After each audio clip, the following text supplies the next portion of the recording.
In all the years I've been working with people, I've seen every kind of bad relationship there is.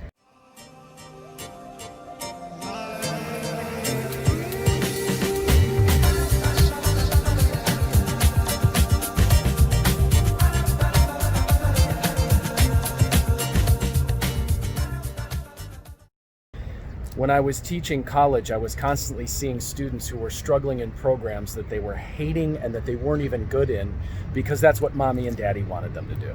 In hypnosis, I've worked with people who wanted to stop addiction and watched a parent, a friend, a lover, a spouse give that person the drink, the cigarette, the drug, whatever it was, so that they could maintain control over the addicted person.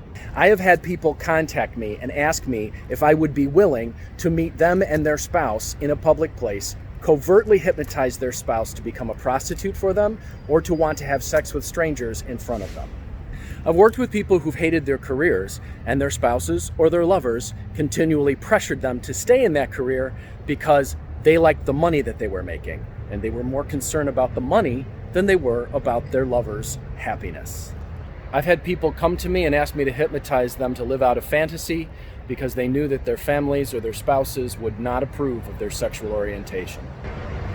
I've repeatedly read for women who were in abusive relationships, but who stayed in that relationship simply because they wanted the husband's pension or the insurance money that would come after he died.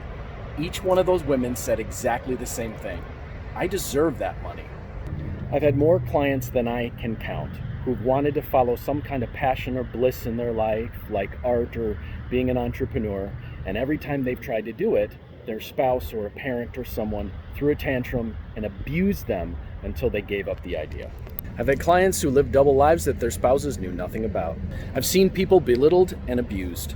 I have seen people manipulate their partners into abusing them so that they can get sympathy from everyone in their lives. I've seen people who are addicted to illness who use that illness as a way to bind a lover, a spouse, or a family member to them. I've seen people who claim to be friends who tirelessly work to sabotage the people that they claim to care about. A couple of videos ago, I brought up the subject of a Rudra and how I learned about what a Rudra was when I started on the Tibetan Bon path working with Padma-Gampo Rinpoche. A Rudra is someone who stands in another person's way to steal their power and prevent them from developing or reaching enlightenment. Relationships are one of the most common ways that a Rudra shows up in our lives. Most of the people that I met in those relationships went on and will go on with those horrible relationships in hopes that when they die, they're going to be rewarded for all that pain. And tell me something. What kind of sick afterlife are we imagining where a person is rewarded for allowing their greatest treasures to be squandered and destroyed?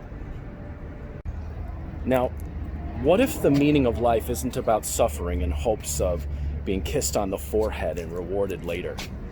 What if your life is really a precious treasure, a gift that you're supposed to develop and cultivate instead of toss aside like some bad painting at a swap meet? I'm Lucky Links, as always, wishing you success and good fortune in all that you do. Remember, it is your life and it is your treasure. And if you allow someone else to stand in your way of your development, well, then you're the one throwing the treasure away. You like these videos, you like this subject, go ahead and subscribe and hit the notification bell so that you can be notified when new videos come up.